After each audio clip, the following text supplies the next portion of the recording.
Prête-moi ta plume. Texte choisi et lu par Rachida Mansour.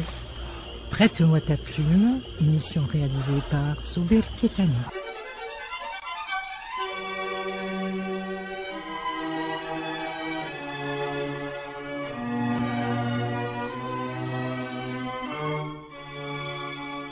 Prête-moi ta plume.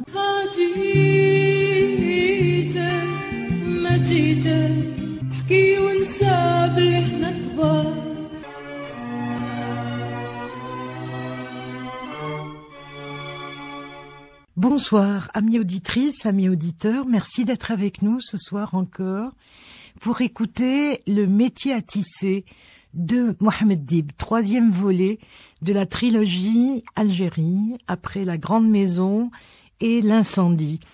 Nous avons commencé ce troisième volet la semaine dernière et vous avez vu le petit Omar, qui a maintenant 14 ans, se frotter au monde du travail. Sa mère a réussi à lui trouver une place dans un atelier de tissage. Il va rencontrer pour la première fois des jeunes comme lui, Hamdouche, un peu agaçant, et des adultes surtout.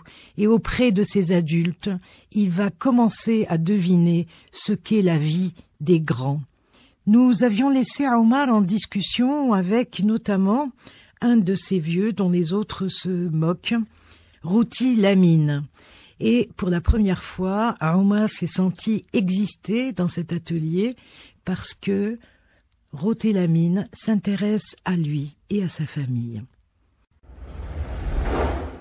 Prête-moi ta plume. ما صدق كيفاش نبعتلك مرسول باش يوصلك هذا القول ويجيب لي خبرك وانت معزول بالك هكذا الجرح يزول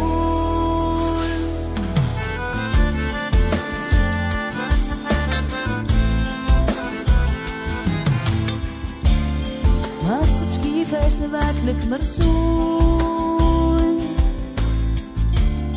باش يوصلك هذا القول ويجيب لي خبرك وانت معزول بالك هكذا الجرح يزول ما تقولش نسيت ما تقولش نسيت ما تقولش نسيت ما تقولش نسيت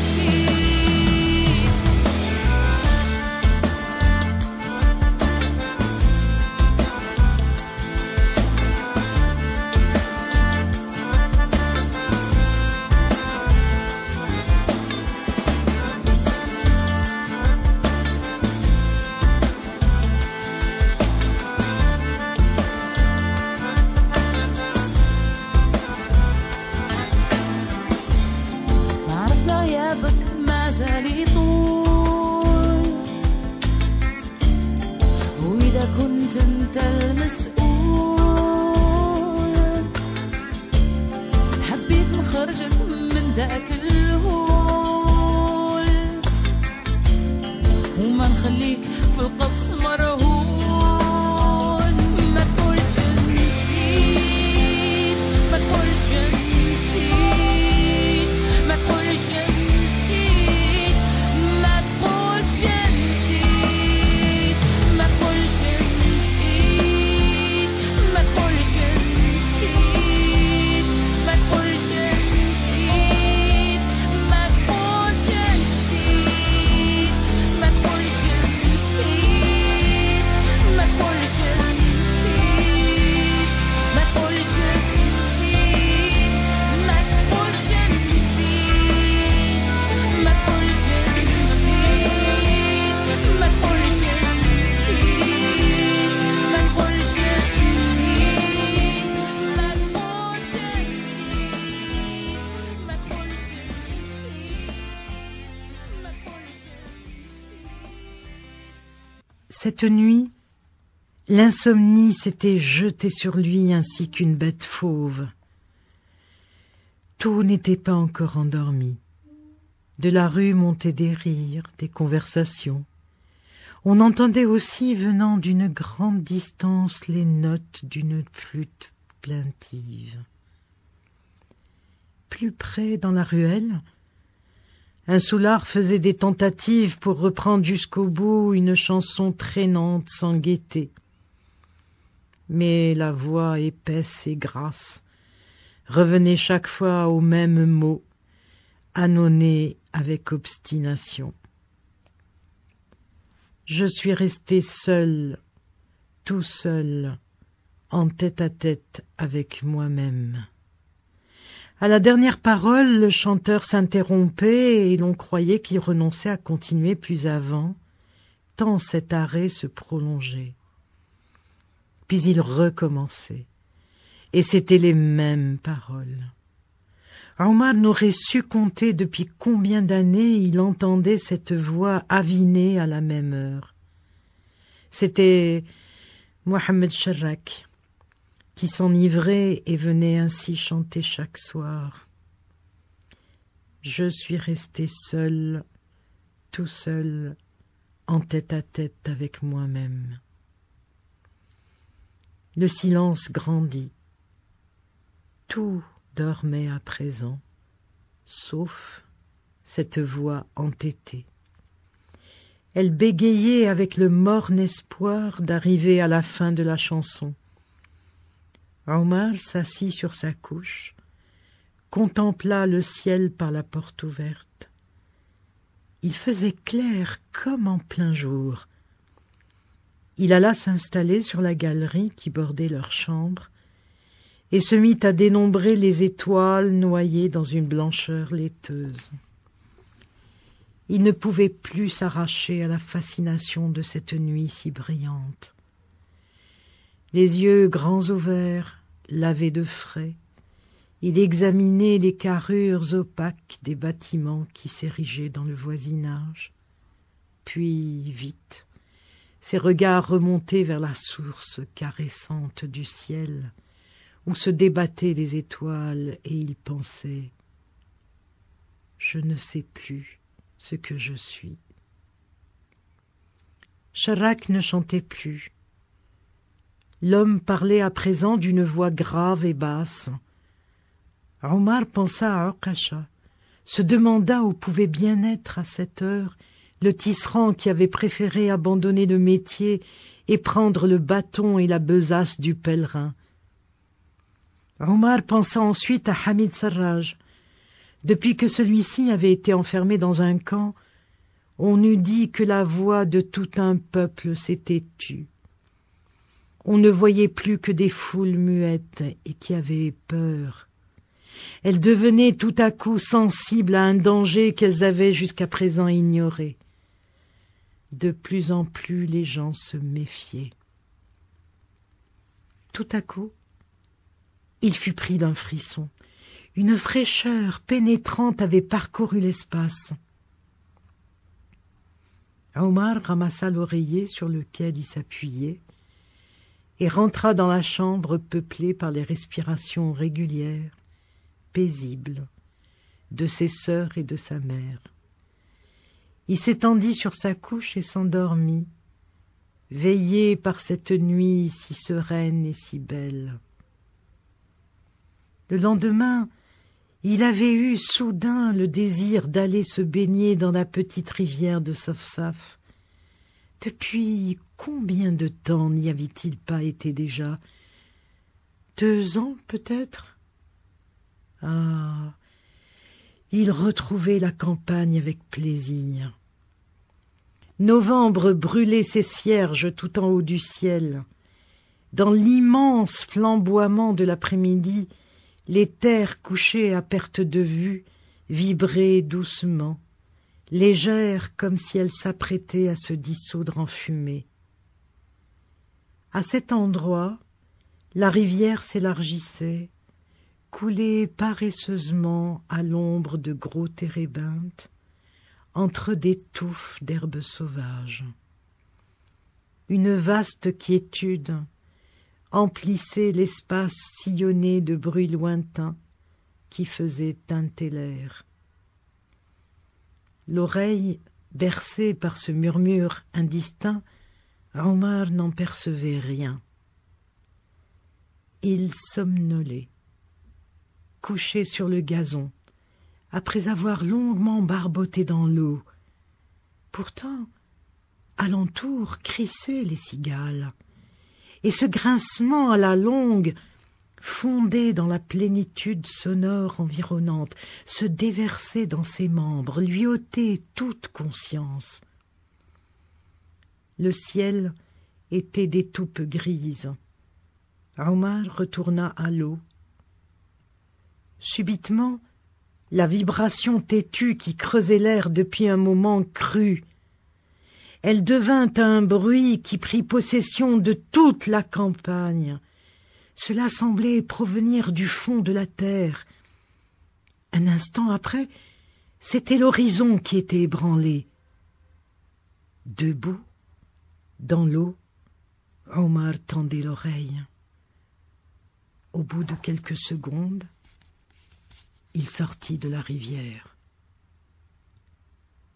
Juste un camion chargé de militaires stoppé sur la route non loin de la rive. Un des soldats en sauta et s'approcha. L'homme, grand, un peu filiforme et étroit d'épaules, était tout jeune encore. Il regardait Omar avec des yeux d'un bleu tendre qui souriait. Il y avait une franchise enfantine dans son expression qui attirait spontanément la sympathie. Ses cheveux blonds, coupés très ras tout autour de la tête, et la petite mèche qui lui retombait sur le front accentuaient encore cette impression. Nul doute possible, c'était un étranger. Il ne trahissait qu'une lointaine ressemblance avec les Européens d'ici. Il ne disait rien. Il se contentait de sourire en présentant à Omar une tablette de chocolat et un petit drapeau parsemé d'étoiles. Mais ses compagnons ne s'arrêtaient pas du camion de baragouiner et de crier joyeusement « Hello, hello !» de faire des signes amicaux. Interdit, Omar les observait. Observait celui qui se tenait devant lui, oubliait qu'il était nu. Il prit sans réfléchir le chocolat de la main de l'étranger, courut à l'eau, fit un plongeon. De la berge partit une ovation, et le camion démarra dans un grondement assourdissant. Il disparut derrière un nuage de poussière, suivi bientôt par un autre camion, puis d'autres encore, tous semblables, tous chargés de soldats gesticulants. Alors, à travers la campagne où montait de partout, repris par l'écho, répercuté par l'espace, présent dans l'air et sous terre, le bruit de tonnerre que produisaient les moteurs, un grand cri s'éleva. « Les Américains !» Le cœur de Omar sauta dans sa poitrine sous l'effet d'une joie insensée. Un impossible espoir l'étreignit. Sa gorge se contracta et il crut qu'il allait pleurer. Il sortit de l'eau, se rhabilla. Grave, il reprit le chemin de la ville. Quelque chose d'inouï s'était sûrement passé dans le monde. Il marchait rapidement, courait presque, serré dans son pantalon long en bleu de chauffe et sa veste étriquée. Sur ce corps haut, qui avait déjà tendance à se dégingandrer, se dressait la tête pointue avec ses petits yeux noirs. Le front droit et uni se posait comme une brique pleine au-dessus des sourcils et s'ombrageait d'une touffe de cheveux rêches. Les paupières battaient à un rythme rapide, le regard sautait d'une chose à l'autre. Le visage avait une expression sérieuse, presque farouche. Prête-moi ta plume.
Compris, c'est avec l'arrivée des Américains en 1942 que se termine le 3e volet de la trilogie de Mohammed Dib, Le métier à tisser.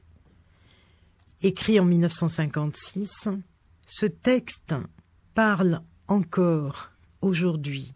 Ce texte a été ressenti comme tellement actuel par certains auditeurs, certaines auditrices, qui se sont excusés de certaines coïncidences, de noms par exemple. N'est-ce pas, Omar Mahi, fidèle parmi les fidèles à notre émission, ou d'autres encore. Zoubir Ketani est convaincu que j'invente le texte de Dib au fur et à mesure, comme si j'en étais capable. Tellement il lui parle d'aujourd'hui. C'était le plus beau cadeau qu'on pouvait nous faire. Merci de nous avoir suivis tout au long de ces semaines, avec ce texte magnifique de Mohammed Dib, la trilogie Algérie. Prête-moi ta plume. Je voudrais maintenant revenir à l'édition dans laquelle nous avons lu ce texte. les éditions Berzakh. Dans cette édition, le texte de Dib est précédé d'une introduction par Najat Redda, une des spécialistes de Mohammed Dib, sinon la meilleure. Et je voudrais vous lire des extraits de cette préface parce qu'elle est très éclairante sur le texte. Et puis les éditions Berzakh nous ont fait le cadeau d'un autre texte en postface, d'une autre génération, d'un autre jeune qui s'appelle Mourad Djebel et qui s'appelle « Qui se souvient du vieil homme ?» C'est celui-là que je voudrais vous lire tout d'abord. Prête-moi ta plume. Qui se souvient du vieil homme de Mourad Djebel. Prête-moi ta plume. À chaque fois que je le croise, au détour d'un vers ou d'une phrase, ce vieil homme continue à me surprendre encore aujourd'hui. Mais pourquoi, au juste, me l'avais-je depuis toujours représenté en vieil homme? Je n'ai pas fini de formuler mentalement la question que je vois déjà ma main se transformer, disparaître même, avant de redevenir celle de l'enfant que je fus, enserrée dans celle de son ancienne institutrice. Pour l'encourager et le récompenser de ses efforts scolaires et sa réussite 8 mois auparavant à l'examen de 6e, lui permettant l'accès au collège, tout un symbole pour lui et sa famille, elle emmena l'enfant presque en courant, flottant, oiseau de printemps aux plumes au vent, à travers les rues de la ville, dans une librairie. « Tiens, lui dit-elle, c'est ton cadeau.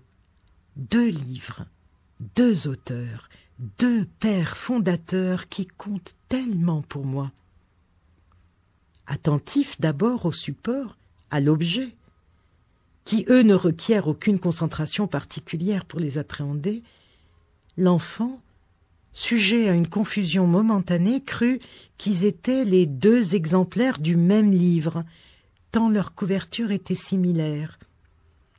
Couverture caractéristique d'une époque, pour ceux, écrivains et lecteurs de l'outre-mer, de l'outre-monde. Un fin liseré orange encadrant une couleur crème. À moins que cela ne fût du blanc, ma mémoire elle-même, n'échappant pas à l'effet du temps, l'aurait peut-être transformé en crème par un effet sépia. Du haut de mes 12 printemps d'alors, ces 2 livres, hormis les manuels scolaires gratuits en ce temps-là et le Coran, étaient les premiers que j'avais eus entre mes mains, et qui allaient de surcroît m'appartenir, me les rendant du coup d'autant plus précieux. Après avoir examiné les couleurs de la couverture et réalisé que les volumes de l'un et de l'autre livre étaient un peu différents, vint le tour de ce qui y était inscrit en gros caractères noirs. L'enfant déchiffra sans peine les titres. Mais pour lire les 4e de couverture sans hésitation ni faute, il lui fallait se concentrer afin de ne pas décevoir son ancienne institutrice. À sa décharge, et même s'il était depuis la dernière rentrée scolaire en section bilingue au collège, l'enseignement des matières scientifiques y étant totalement en français, cela ne faisait pas encore 5 ans qu'il s'initiait à la langue dont l'usage se limitait pour lui à l'enceinte de la salle de cours. Après en avoir fait une lecture mentale, et abandonnant l'idée de les déclamer pour faire bonne figure devant la jeune femme, il revint au titre pour les dire à haute voix. L'un des 2 était la grande maison. L'institutrice, cette jeune femme qui compta dans ma vie ne serait-ce que pour ce cadeau, et que l'enfant regardait déjà avec les premiers émois de son âge, et moi qui plus tard, bien des années plus tard, m'avait fait penser à ce qu'éprouvait Omar en présence de Zohor, dans Dars Betar d'abord. S'inclinant légèrement vers Omar, elle s'aperçut qu'il la fixait.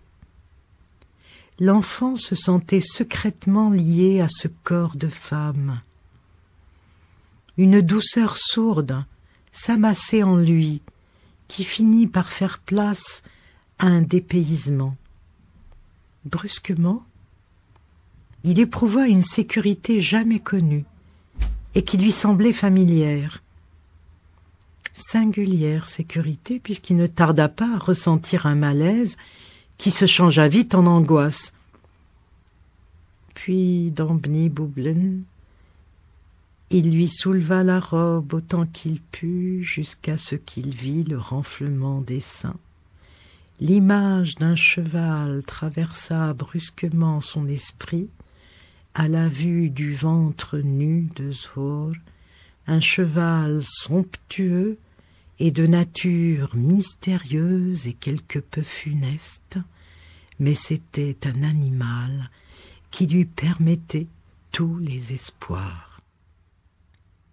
L'institutrice, donc, cette jeune femme, je ne pouvais, à partir d'un certain âge, empêcher mon esprit vagabondant de la remodeler, la métamorphosant en une espèce de lieu de convergence, un carrefour, ou plutôt une jeune femme, passerelle jusque dans son corps, passerelle entre des univers, des livres, des mondes.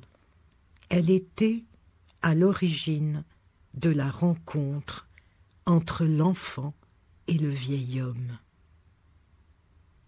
Je n'avais pas pu empêcher non plus l'imagination de l'enfant de lui représenter d'emblée l'auteur de la grande maison comme un homme d'un âge avancé.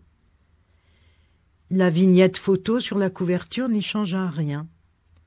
Les événements décrits débutant en 1939 lui paraissaient tellement anciens et révolus que cela ne pouvait être autrement avant même de lire le livre. Car à dire vrai, ce n'était pas la première fois que l'enfant croisait le vieil homme. Déjà, quelques extraits de l'incendie ou de la grande maison, je ne me rappelle plus très bien, dans les manuels scolaires, puis Al-Hariq, adaptation de la trilogie en un feuilleton télévisé. Mes parents ne possédant pas encore de télévision, je n'avais eu l'occasion de voir que 2 ou 3 épisodes en tout, fruit du hasard d'un déplacement pour une nuit chez un oncle ou une tante qui en possédait une, ou un copain d'école. Laissèrent déjà quelques traces dans la mémoire de l'enfant, qui lui revinrent à la lecture du titre dans cette librairie, où il souriait de tout son être à son ancienne institutrice. L'après-midi même, l'enfant, sans doute pour prouver à la jeune femme qu'il était digne de sa confiance, se confronta à la grande maison. Mais n'est pas lecteur qui veut, et du premier jour. Hormis les manuels scolaires, l'enfant ne connaissait pas ce que c'est que lire des livres, des romans de surcroît. Les histoires, c'étaient les voix de la mère, ou des grands-tantes, ou des voisines qui les racontaient. Autour de lui, l'on ne lisait pas. Et les rares fois où il voyait un oncle, un cousin beaucoup plus âgé, un voisin lire, c'étaient des lectures utiles, journaux ou manuels. Alors, peinant à suivre le fil des mots, il ne s'y accrocha pas assez, abandonnant le vieil homme après quelques jours sans plus d'état d'âme. Il y avait tant à courir, à jouer, à fureter, à chaparder, à faire l'apprentissage du monde. D'ailleurs, plus tard, vers le début de l'adolescence, dans l'ennui d'un été caniculaire, l'enfant voulant occuper les heures les plus chaudes, cherchant ce livre et le retrouvant à portée de sa main, ainsi que les 2 autres volumes de la trilogie qu'il emprunta dans la foulée à l'institutrice, les lut. Et il lui semblait que le vieil homme lui parlait de son enfance à lui, qui déjà, s'effilochant, se détachait de lui par pans entiers comme un habit trop usé. S'il y eut jamais Galopin qui traînait dans les rues, franc de collier, insoucieux de l'heure, du temps qu'il faisait, des réprimandes de sa mère, c'était bien lui alors. Il ne s'appelait certes pas Omar, n'avait pas connu la colonisation, ni à proprement parler la fin, ni la fin d'un monde socio-historique et le début d'un autre.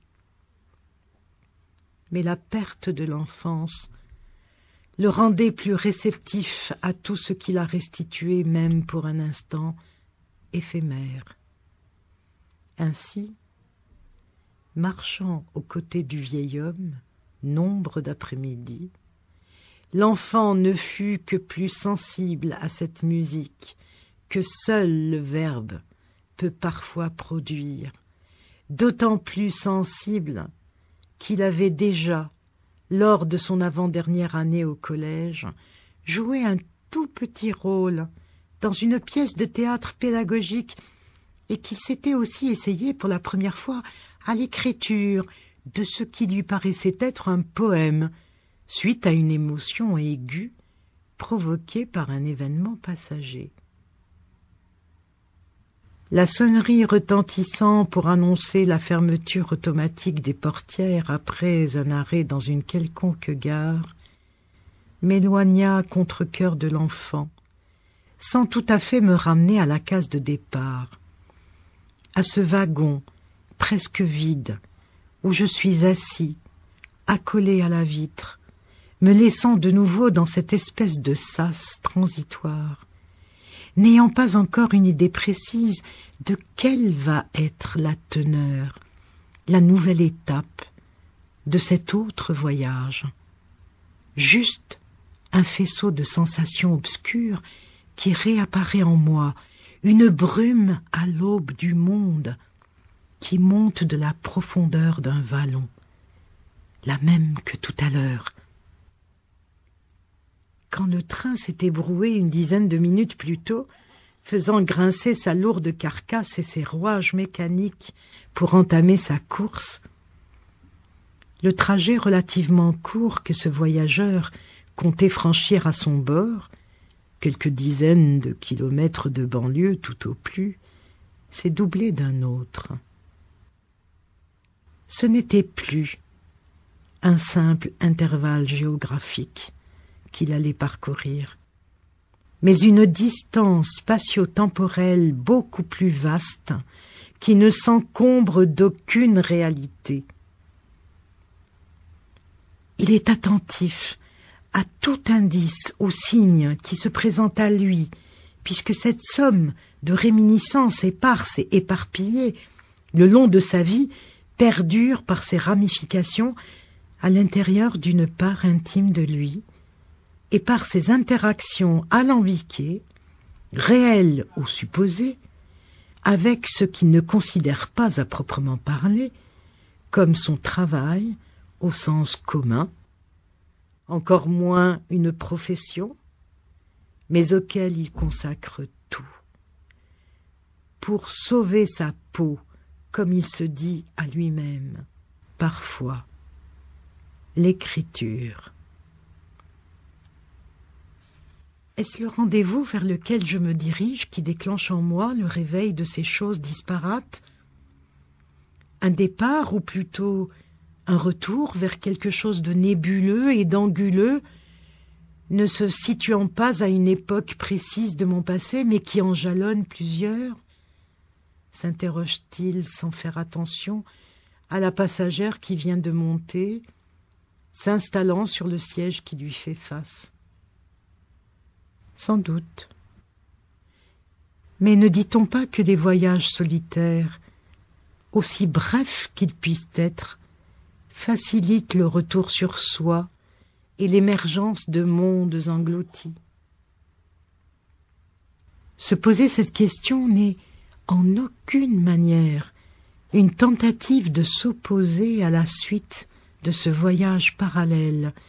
Il sait depuis longtemps que cela relève de l'impossible. Peut-être juste l'orienter un peu. Tourner la tête vers la vitre non plus, même si avec ce genre de plongée l'on ne sait jamais quelle part en soi, du meilleur ou du pire, se présentera.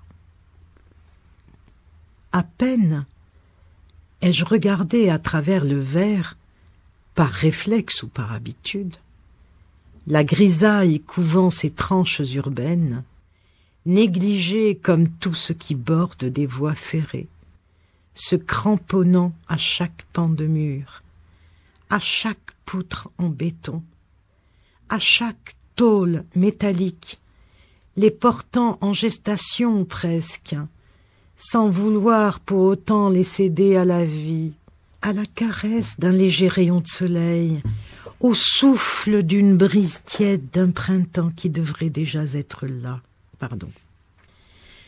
Au souffle d'une brise tiède d'un printemps qui devrait déjà être là, que ce paysage se disloque, s'écroule, s'efface, m'obligeant à fermer les yeux, à m'envelopper, m'enfoncer dans une matière immatérielle, confuse, rassurante et angoissante à la fois.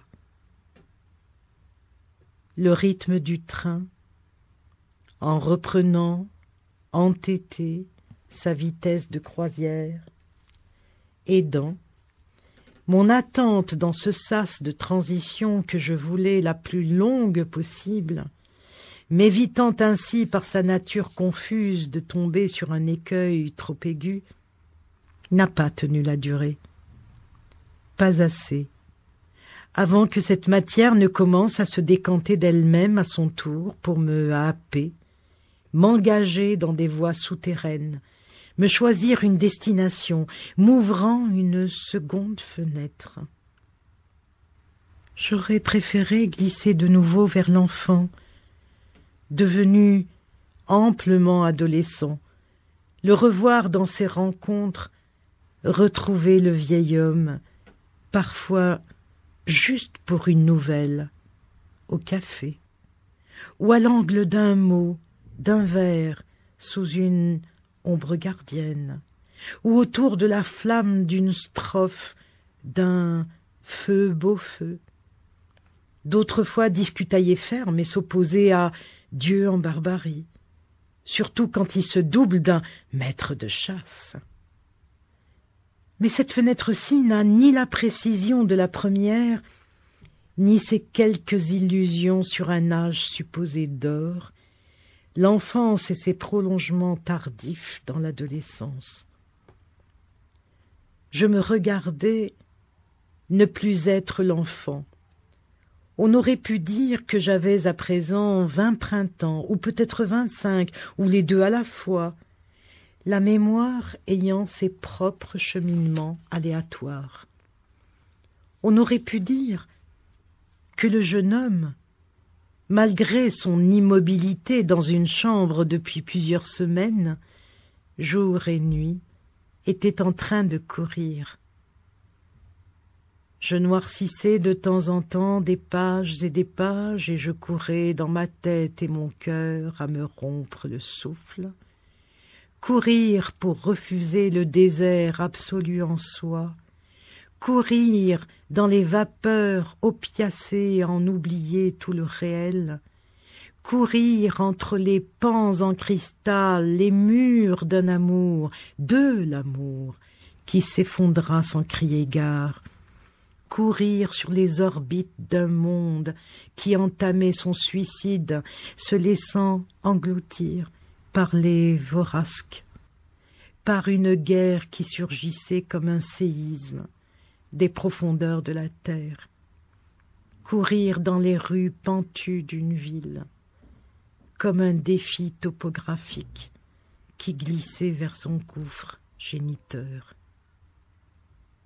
Courant au bord du précipice où les hommes et les femmes n'étaient plus que spectres souffreteux, un livre sur le point de chuter attira mon regard avec presque la même couverture que celui jadis offert par l'institutrice à l'enfant, me renvoyant une inextricable et agréable sensation, comme si je retrouvais une ombre amicale qui déployait un pont frêle avec mon enfance. Certes, ces rencontres livresques avec le vieil homme s'étaient espacées au point de disparaître. Pourtant le jeune homme prit le livre entre les mains, en s'allongeant au bord de la falaise, et soudain il entendit grondante une injonction, un sabre tranchant. « Relève-toi, ne t'arrête pas. Le précipice monte. Cours à travers ta ville et ta ville nova.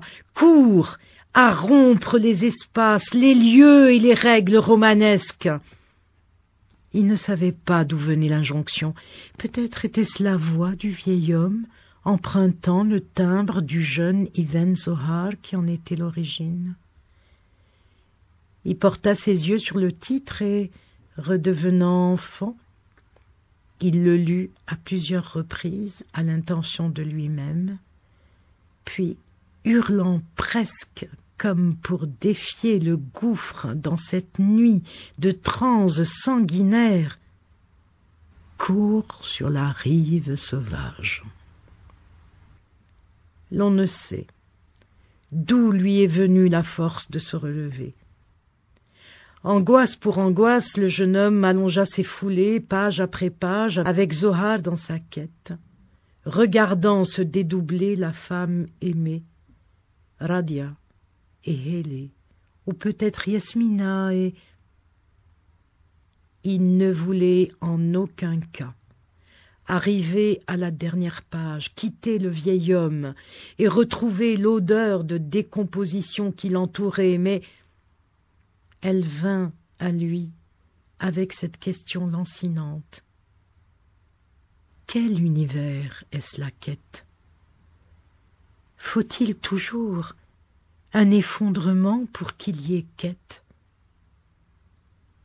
Et j'entendis, en refermant le livre, la voix du vieil homme dire au jeune homme avant de disparaître: « Qui se souvient? Qui se souvient ?»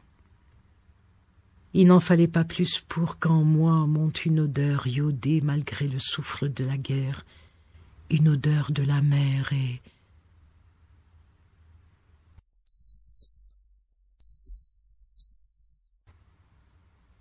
Merci, mademoiselle.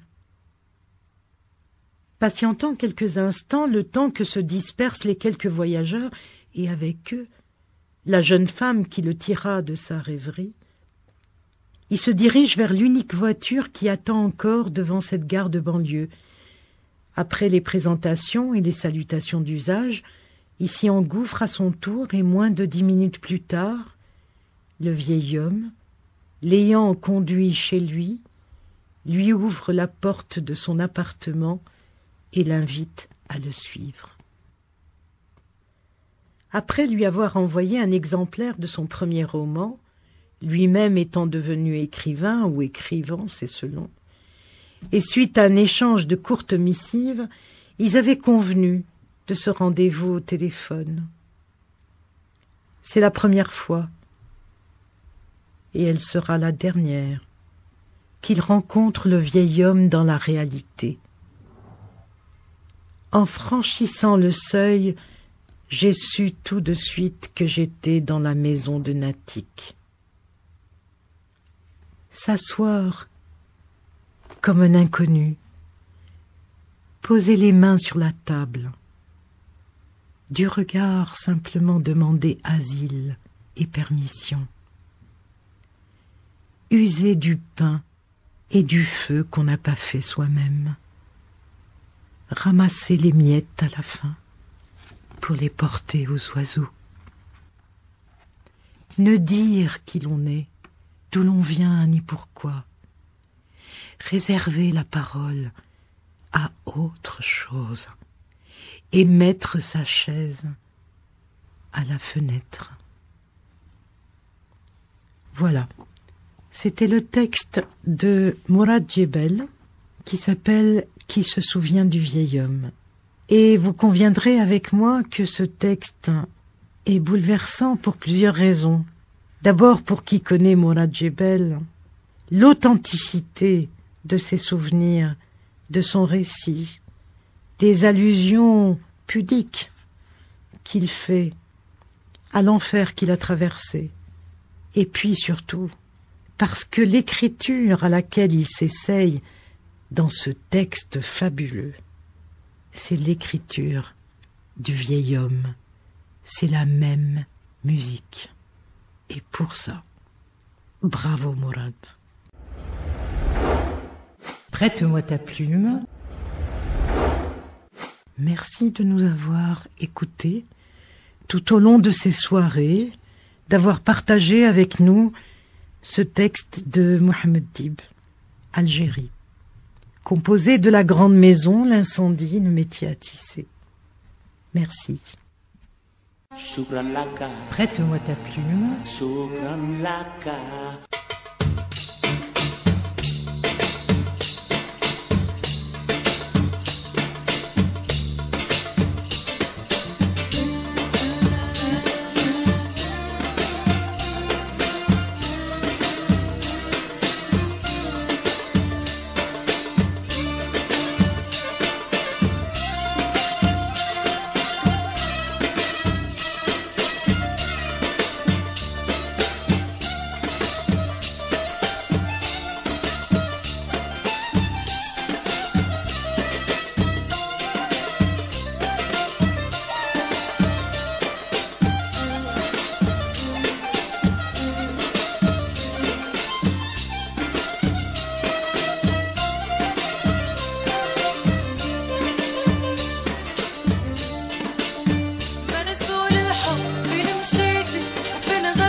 كانت رجاك سوى الفيلة وارجع لينا يدوم الصمت وتتكلم أغانينا مرسول الحب مشيتي وفين غبتي علينا خايف لا تكون نسيتينا وجدتينا وحالك متعوب مرسول الحب فين مشيتي وفين غبتي علينا خايف لا تكون نسيتينا وجدتينا وحالك متعوب ما دام الحب إلنا مفقود وانت منا بعصقتينا ما دام الحب إلنا مفقود وانت منا بعصقتينا باسم المحبة وباسم الأعماق وحر الأشواق كانت رجاك سوى الفيلة وارجع لينا يدوم الصمت وتتكلم أغانينا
جميل ولا تنبت فيها زهرة فيها زهرة فتح بالشدى والطيب تونس اللي بات غريب بات غريب بات غريب بات غريب تايه في الليل تايه في الليل بلا قمرة مرسول الحب مشيتي وفين غبتي علينا علينا خايف لا تكوني نسيتينا وهجرتينا وحالك متعود ومرسول الحب فين مشيتي وفين غبتي علينا علينا خايف لا تكون نسيتينا وهجرتينا وحالك متعود ما دام الحب إنا مفقود وانت منا بوسطيتينا ما دام الحب إنا مفقود وانت منا بوسطيتينا باسم المحبة باسم الأعماق بحر الأشواق كانت رجاك سول فينا ورجع لينا يدوم الصمت وتتكلم أغانينا.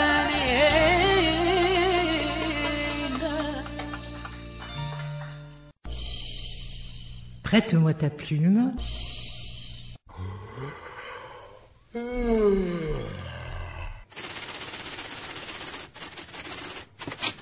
Prête-moi ta plume. Texte choisi et lu par Rachida Monsef. Prête-moi ta plume. Émission réalisée par Souber Ketani.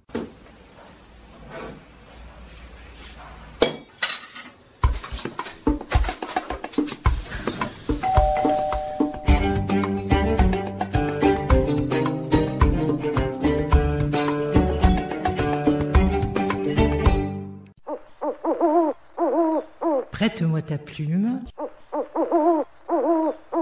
ما تدوم أيام الشدة يحن ربي بأيام الخير ما تدوم السموم البردة مقابلتها ساعات برير ما تدوم الظلمة سودة القمر فيه الناس تسير ما تدوم الدنيا البدا الدايم الحي القدير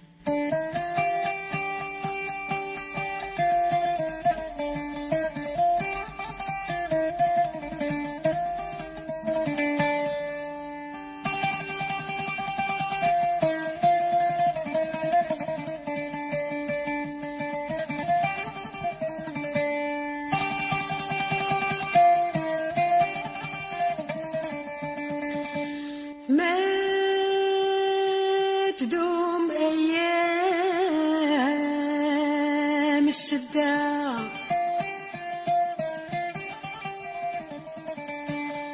ما تدوم أيام الشدة يحن ربي بأيام الخير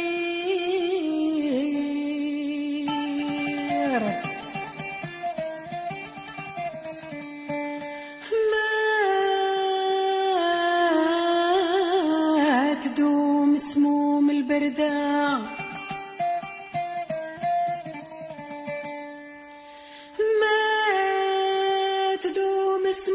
البردة مقابلتها ساعات برير ما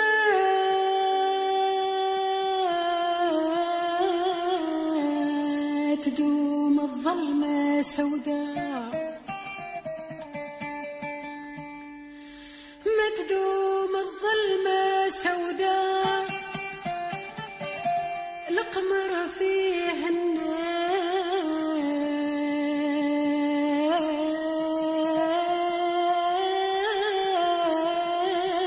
الناس تسير ما تدوم الدنيا البداع ما تدوم الدنيا